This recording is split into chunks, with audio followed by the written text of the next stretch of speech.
Do you know what the response was to my appearance on Joe Rogan? It was mixed. Mostly, I've seen positive responses. And the reason why I'm going to lean towards it being more positive is that I received messages from liberals. I received messages from professional skateboarders, some who I know, a couple of them actually, more than one. Skateboarders tend to be fairly progressive and left-leaning. And I had a couple pros that I have known peripherally be like, wow, that was really incredible. I have friends who are LGBTQ who have been on the left their whole lives saying that was fantastic. So I have to wonder, why is it that it seems like there is this group of people on the left that are so completely out of touch with everything? It's almost like they live in their own little world. On Twitter, they're posting articles and images of interviews I've done trying to claim that I'm a Nazi or something, but they never seem to show the interviews I've done with I did an interview with a Soviet general when I was at Vice with Brazilian gang leaders and SWAT cops.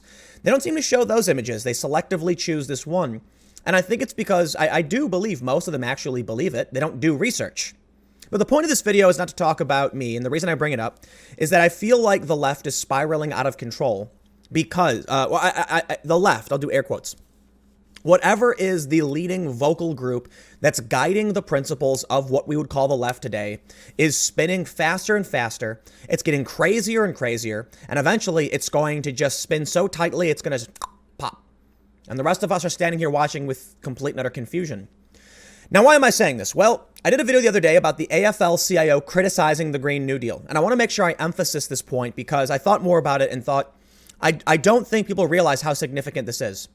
All of the top Democratic 2020 contenders support the Green New Deal. I think except for one. Almost all of them. I was talking with Jimmy Dore recently on his show, and he mentioned that Tulsi Gabbard wasn't in favor of it because it contained things that didn't make sense, that it didn't need to. I agree. The second portion of the Green New Deal is identitarianism. Literally makes no sense. I want environmentalism, but why are you pushing this? Why is it that labor unions now are coming out against the Green New Deal? I think this has to be the biggest example of whatever it is the Democrats are chasing, of whatever it is that's going on with Ocasio-Cortez, is a fringe minority of people who have no idea what's going on and don't care about labor. Why is it that a 29-year-old who was previously a bartender, and I'm not saying that to disparage her, I'm saying that she has no experience working in manufacturing or labor. It's a service job, you can maybe call it labor, but typically when we refer to labor, we're talking about construction, we're talking about, loading planes, we're talking about general labor. And this usually refers to maybe even trade skills. But she was working in the service industry, which to an extent, yes, is labor. But the point I'm bringing up is often when they talk about the needs of the working class, of working families, it is not them. They're overwhelmingly white progressives with college degrees who make more than $100,000 a year. That's coming from YouGov data. What do we see now? Because of this, I think it's Twitter. I really do. I think it's the outrage culture generated by Twitter and generated by Facebook.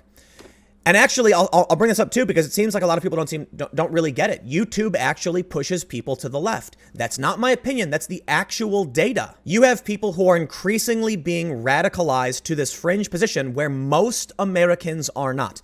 So I'll read a little bit of this article for those that didn't see my video yesterday.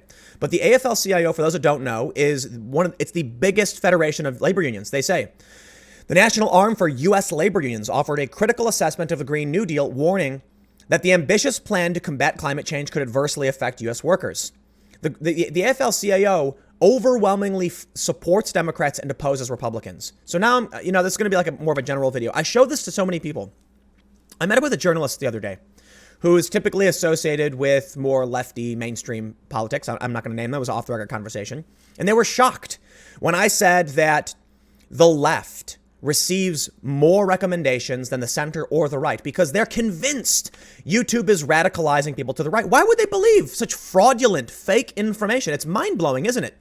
And they say, oh, well, it's because when you watch one video, all of a sudden you get a bunch more. That's just a bias. That's a fallacy. It's very easily explained by the left and the right care about different things. If you care about healthcare and you search for healthcare, you're probably going to find way more left-wing videos. If you search for immigration, you're probably going to find way more right-wing videos. This doesn't mean that you're going to be pushed in that direction.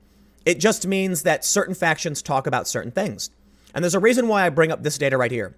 So when you look, so this is political YouTube. This is a data set that I've covered numerous times. We have left, center, and right. This is spanning about a little bit longer than a year of collected recommendations data. You can see that there are way more right-wing channels, but the left-wing channels are substantially larger. Now, left-wing, it talks about Jimmy Kimmel, the Late Show with Stephen Colbert.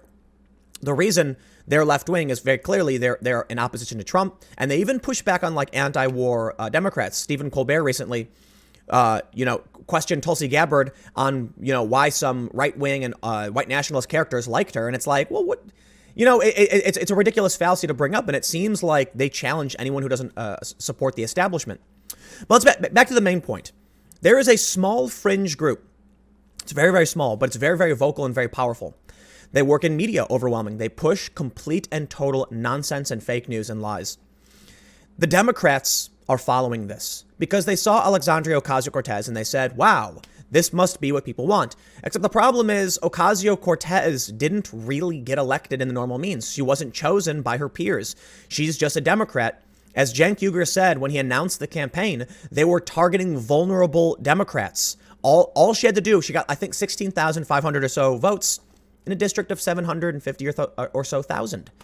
So when it came time to vote, she was the only viable, so it came to the general. There you go. But the narrative is repeatedly pushed. And back to the main point about the journalist. The right gets 2.5 billion viewed recommendations in this network. The left gets 5.7 billion viewed recommendations. Look at this little line right here that I'm following with my mouse. You see how small that line is compared to the right going left? If you watch a right-wing video, you will more than twice as likely, it appears, to be sent to a left-wing video. This is what you're seeing. This is a right-wing video right here, and you're more than twice as likely to see a left-wing video after that than you are the other direction.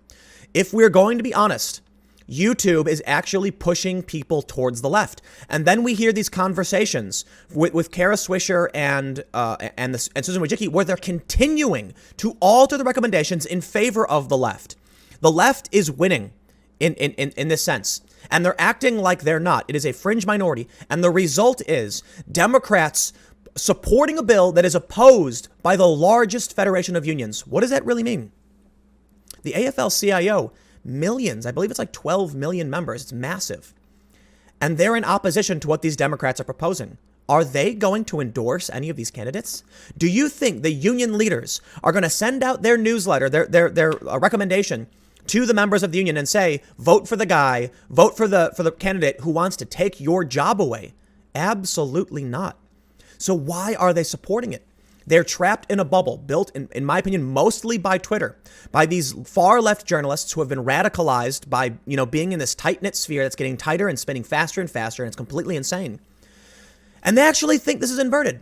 It's mind blowing when I talk to a journalist and I say, YouTube actually pushes people to the left, and they scoff like, oh, that's ridiculous. We know YouTube radicalizes to the right. Did you actually look at the data? They didn't.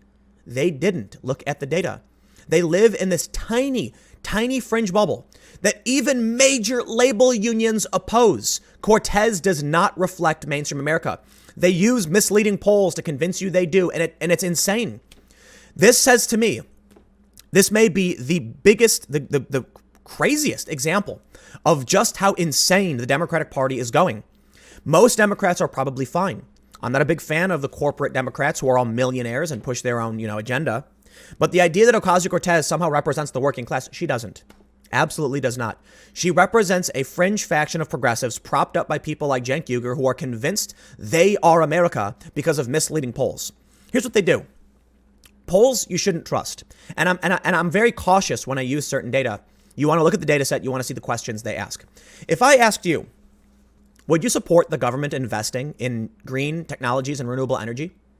Most people would say, yes, that sounds great. Oh, you support the Green New Deal. Let's get a little bit more specific. If I asked you, would you support a massive overhaul of the private sector, granting control to the U.S. government to reallocate much more funding and increase taxes to invest in green technologies to offset climate change and ultimately within 12 years, stop all fossil fuel usage? You will actually see the number of people saying yes go way down. Let's step it up. Let's bring it one step further. What if I asked you, would you support a bill that would result in a massive government overhaul of the private sector, increase taxes, shut down most jobs within 12 years that work in the energy sector, and Support identitarian legislation that would provide for people based on the color of their skin, and you'll probably see overwhelmingly no. But people use the misleading data and say, but everyone wants this. The Democrat contenders for 2020 are convinced if they want to get elected, they have to push this line that doesn't speak to most Americans. The AFL-CIO, regular working Americans, labor unions I used to be a part of. I was part of the Transportation Workers Union. They are shocked. I mean, you think about the narrative of getting rid of airplanes. Now, I'm not going to be so hyperbolic to claim that Alexandria Ocasio-Cortez is actually saying she wants to ban flight, but they did say we want to get off flight and replace it with high-speed rail. Do you think the Transportation Workers Union is going to support the loss of all of their jobs in 12 years? I got news for you. They won't. That doesn't mean it's right, but people are going to fight for self-preservation. Ocasio-Cortez makes some interesting points about automation. But what you're talking about is legislating away someone's job, not by necessity, by demand. The Democrats are supporting these fringe, ridiculous policies that even the left, the actual left, opposes. It frustrates me when I see these Democratic socialists claim to represent the working class. Are you insane? The working class are Trump supporters. Not all of them, a lot of them. People in middle America who actually do labor jobs, the stereotype is that they're conservative. I know it's not that simple. I should clarify that statement in that at least half of them are. But you look at these videos, there's a viral video from a protest in Seattle where they were demanding that Amazon, pay more and increase, costs and minimum wage and things like that. It was a bunch of socialist and communist college students demanding these changes, and actual contractors and laborers showed up in their vests and hard hats, chanting over them, saying no. These people are being opposed by the largest federation of labor unions. They have lost their goddamn minds, and I don't even understand how we've gotten to this point that they actually think, you know what? I think a good portion of them are just insane. I think a good portion of them are lying. And the lies work. Journalists are convinced. When you actually look at the data, more right-wing viewers are sent to the left than the other way around.